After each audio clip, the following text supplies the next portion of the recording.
สวัสดีค่ะพบกันอีกครั้งนะคะวันนี้เราจะมาคุยกันเรื่องภาษานะคะภาษาเป็นอะไรที่สนุกสนานนะคะแล้วก็น่ารักดีนะคะแต่วันนี้นะคะนกจะพูดถึงภาษาที่จะใช้ในการท่องเที่ยวนะคะหากเพื่อนๆพี่ๆน้องๆนะคะมาเที่ยวสกอตแลนด์นะคะก็จะต้องรู้คำพวกนี้ให้ได้เลยเพราะว่าในการเที่ยวสกอตแลนด์เนี่ยก็จะเป็นการเที่ยวที่แบบมีป่ามีเขาเยอะนะคะมีน้ำเยอะมีทะเลมีแม่น้ำนะคะก็ควรจะรู้นะคะแล้วก็มีทะเลสาบด้วยนะคะคำแรกคือคำว่า lock นะคะ lock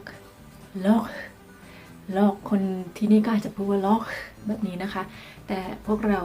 ชาวไทยนะคะเราก็จะไม่พูดแบบนั้นนะคะเราก็จะพูดแค่ว่า lock เฉยๆนะคะ lock lock นะคะ lock แปลว่าอะไรนะคะ L O C H lock แปลว่า lake lake นะคะก็คือทะเลสาบนั่นเองคนที่มาที่นี่นะคะล็อกที่มีชื่อเสียงของที่นี่ก็คือล็อกโรมันนะคะเป็นล็อกที่ใหญ่ที่สุดในสกอตแลนด์เลยนะคะก็คือเป็นทะเลสาบที่ใหญ่ที่สุดนั่นเองเรียกว่าล็อกโรมันนะคะล็อกโรมันแล้วก็นกเคยได้พูดถึงล็อกดูนนะคะล็อกดูนนี่ก็เป็นล็อกจริงๆนะคะเป็นทะเลสาบที่อยู่ทางใต้ของสกอตแลนด์นะคะซึ่งคำพูดเนี่ยจะมาสัมผัสกับล็อกดาวน์นะคะที่แปลว่าล็อกดาวน์ในช่วงนี้แหละ แต่คนที่นี่นะคะถ้าเป็นคนสกอตก็จะพูดล็อกดูนนะคะมันก็เลยไปคล้องจองกับล็อกดูนที่เป็นสถานที่จริงๆนั่นเองนะคะก็เรียกว่าทะเลสาบดูนแล้วก็จะมีอีกล็อกหนึ่งนะคะที่มีชื่อเสียงก็คือล็อกเนสนะคะนี่ไงคะล็อกเนสนี่คือเจ้าเนสซี่นะคะที่คนโบราณว่าได้เจอเนสซี่นะคะเจอเจ้าตัวประหลาดนี้ในทะเลสาบเนสนะคะเขาก็เลยเรียกตัวนี้ว่าเนสซี่นะคะซึ่งเห็นไหมคะเนสซี่มีผมสีแดงด้วยนะคะแล้วก็ใส่หมวกที่เป็นลายสก๊อตนะคะลายทาทันแบบนี้ก็ไว้จะมาพูดถึงเจ้าเนสซี่ทีหลังนะคะวันนี้เราพูดถึงภาษาที่ควรจะรู้กันก่อนนะคะคำแรกก็คือคำว่าล็อกไปแล้วนะคะโอเคหวังว่าทุกคนก็จะได้ใช้มันนะคะอย่างไรแล้วทุกคนมาเที่ยวสกอตเนี่ยก็ต้องมาเที่ยวล็อกใดล็อกหนึ่งแน่ๆเลยนะคะเพราะว่าสกอตแลนด์เป็นประเทศที่มีทะเลสาบเยอะนะคะแล้วก็สวยงามด้วยค่ะคำต่อไปค่ะคำว่าแบร์ค่ะ B R A E แบร์คนที่นี่ก็อาจจะแบร์เยอะนิดนึงนะคะแต่ว่านกก็ไม่สามารถทำได้ขนาดนั้นนะคะนกก็จะพูดแค่ว่าแบร์นะคะแบร์เนี่ยแปลว่า hill นะคะแปลว่า hill มันเป็นไงมันอ๋อแบร์เป็นสัตว์นะคะเด็กชายบอกว่าแบร์เป็นสัตว์เป็นหมีนะ แบร์ก็พ้องเสียงอีกแล้วนะคะก็มีได้หลายความหมายแต่แบร์ในภาษาสกอตนะคะแบร์ในภาษาสกอตแปลว่า hill นะคะก็คือเนินเขาเล็กๆนี่ไม่ใช่แบร์ก็แปลว่า hill นะคะที่นกได้ยินนะคะก็จะมีแบร์เฮดแต่ว่ามันเป็นสถานที่นะคะเรียกว่าแบร์เฮดแต่ทีนี้นกไม่แน่ใจนะคะว่า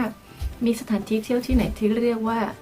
ที่เป็นแบร์บ้างนะคะเพราะว่าเนื่องจากเป็นเกาะมันก็จะมีฮิลเยอะอยู่แล้วนะคะเป็นเนินเป็นอะไรอย่างนี้นะคะเวลาขี่จักรยานนี่นะคะหรือว่าเดินเนี่ยเหนื่อยกันเลยทีเดียวค่ะมีทั้งเนินสูงเนินต่ำเนินเตี้ยนะคะถ้าไปทางเหนือของสกอตแลนด์ก็จะมีเนินเยอะเหมือนกันนะคะแต่ว่าที่ใหญ่กว่าแบร์นะคะที่ใหญ่กว่าฮิลเนี่ยที่ใหญ่กว่าเนินเนี่ยก็จะเรียกว่าภูเขานะคะภูเขาคืออะไรในภาษาอังกฤษก็ mountain นะคะแต่ในภาษาสกอตก็คือ ben นะคะ B N นี่แหละ ben แต่อันที่ใหญ่ที่สุดบนโลกนะชื่อ Mount Everest ใช่โอเคแต่เบนที่ใหญ่ที่สุดในสกอตแลนด์นะคะก็คือเบนเนวิสนะเป็นภูเขาเนวิสนั่นเองนะคะก็จะมีเบนมอร์เบนอะไรเยอะแยะแล้วก็มีเบนหลายๆเบนนะคะเบนอะไรอีกเบนมอร์นอกจากเบนเนวิสแล้วนะคะก็มีเบนมอร์ซึ่งเบนมอร์เนี่ยก็อยู่ในสกอตแลนด์นี่แหละนะคะไม่ใช่แต่ที่คนที่เมืองไทยรู้จักเบนมอร์นี่เป็นวิสกี้ใช่ไหมคะเราก็ไม่แน่ใจนะคะว่าเบนมอร์นี่มาจากวิสกี้สกอตแลนด์หรือเปล่านะคะแต่ว่าเบนมอร์เป็นชื่อของภูเขาในสกอตแลนด์นะคะแล้วที่ล็อกโรมันก็ยังมีเบนโรมันด้วยนะคะเพราะว่าล็อกโรมันก็คือทะเลสาบโรมันแต่ว่าเบนโรมันก็คือเขาโรมันนั่นเองนะคะแล้วนกก็ลืมไปหนึ่งคำนะคะคำว่าเกลนนะคะเกลนเนี่ยก็แปลว่าวาเลก็คือเป็นร่องภูเขาใช่ไหมคะระหว่างภูเขาสองลูก ที่มันติดกันนี้นะคะมันก็จะเป็นมีร่องน้ำมีอะไรเนี่ยนะคะเป็นพื้นที่ที่ต่ำสุดของระหว่างภูเขาแต่ละลูกที่มันมาติดกันอย่างนี้นะคะเรียกว่า valley ก็คือเกลนที่มีชื่อเสียงก็คือเกลนโคนะคะเกลนโคอันนี้น่าจะเป็นเขามาถ่ายทำหนังเรื่องอะไรนะคะเราก็จำไม่ได้นะคะเกลนโคเกลนก็มีเยอะนะคะเกลนอีกเกลนหนึ่งที่มีชื่อเสียงก็คือเกลนฟินนันก็คือเกลนที่มีรถไฟนะคะที่มีรถไฟที่แฮร์รี่พอตเตอร์นะคะเกลนฟินนันที่แฮร์รี่พอตเตอร์ไปถ่ายทำนะคะที่เป็นรถไฟนะคะที่ข้ามสะพานสูงๆนั้นนะคะอันนั้นคือเกลนฟินนันนะคะคำสุดท้ายสำหรับวันนี้นะคะก็คือ IL ทายสิคะว่าคืออะไรISLE IL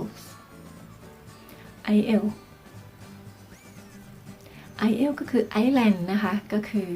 Island ก็คือเกาะนั่นเองเพราะฉะนั้นที่นี่ก็จะเกาะเยอะด้วยนะคะก็จะมี IL มากมายเลยนะคะยกตัวอย่างเช่น Isle of Skye นะคะ Isle ที่ใหญ่ที่สุดของสกอตแลนด์ก็คือ Isle of Lewis and Harris นะคะเป็น Isle ที่เป็น Isle ที่อยู่ทางตะวันตกเฉียงเหนือทางนู้นนะคะแล้วก็เป็น Isle ที่ยาวมากนะคะมันก็เลยเป็น Isle ที่ใหญ่แต่ Isle ที่ใหญ่รองลงมาจาก Isle of Lewis and Harris นะคะก็คือ Isle of Skye นะคะ Isle of Skye ก็เป็น Isle ที่มีชื่อเสียงเหมือนกันนะคะคนที่มาเที่ยวจากต่างประเทศเนี่ยก็จะมุ่งไปที่ Isle of Skye นะคะเพราะว่าเป็น Isle ที่สามารถที่จะเดินทางไปได้ง่ายกว่า Isle ที่ใหญ่ที่สุดนะคะแล้วก็ใช้เวลามันก็นานเหมือนกันนั่นแหละค่ะแต่ว่ามันก็ยังน้อยกว่า Isle ที่ใหญ่ที่สุดนั้นนะคะก็ Isle of Skye เนี่ยก็นกยังไม่เคยไปนะคะแต่นกแพลนจะไปหลายครั้งมากเพียงแต่ว่ามันไกลนิดนึงนะคะก็ต้องขับรถประมาณเลยเกรนฟินนอนไปอีกนะคะก็แต่นกก็เคยเห็นนะคะมีคนไทยมาเที่ยวที่ Isle of Skye เยอะมากนะคะเพราะว่าเป็น Isle ที่มีชื่อเสียงแล้วก็เที่ยวได้มีเยอะมากนะคะแล้วถ้ายิ่งมาช่วงที่อากาศดีๆนะคะโอ้นะคะสวรรค์ชัดๆเลยนะคะอาหารทะเลอะไรแบบนี้นะคะแล้วก็ขี่จักรยานเล่นปีนเขานะคะนี่ทุกอย่างกิจกรรมทุกอย่างสามารถทำได้ที่ Isle of Skye นะคะไม่ว่าจะเป็นล่องเรือนะคะไปดูสัตว์น้ำสัตว์ป่านะคะนกปลานะคะอย่างที่เคยบอกนะคะปลาวาฬปลาฉลามปลาโลมานกอย่างนี้นะคะนกนั่นพอไว้ก่อนนะคะอันนี้เดี๋ยวจะเยอะไปนะคะก็ Isle of Skye แล้วก็มี Isle of Arran Isle of Bute นะคะโอ้เยอะแยะมากมายนะคะให้นกพูดวันนี้ก็คงไม่หมดนะคะโอเควันนี้นกก็มาบอกให้ทุกคนทราบถึง5คำที่เป็นภาษาของสกอตนะคะแล้วมันความหมายของศัพท์5คำนี้นะคะเวลามาเที่ยวทุกคนก็จะได้เข้าใจว่าอ๋อมันเป็นอย่างนี้นี่เองนะคะมันชื่อเบนเนวิสเพราะว่ามันคือภูเขาเนวิสนะคะล็อกโลมันนะคะก็คือล็อกนี่เอง5คำที่ได้ไปวันนี้คือล็อกเกลนเบนแบร์แล้วก็ไอเอลนะคะสำหรับวันนี้นะคะนกก็หวังว่าศัพท์5คำในภาษาสกอตนี้จะเป็นประโยชน์สำหรับเพื่อนๆทุกคนนะคะในอนาคตนะคะวันนี้นกต้องขออนุญาตลาไปก่อนนะคะเจอกันคลิปหน้าวันนี้บ๊ายบายค่ะสวัสดีค่ะ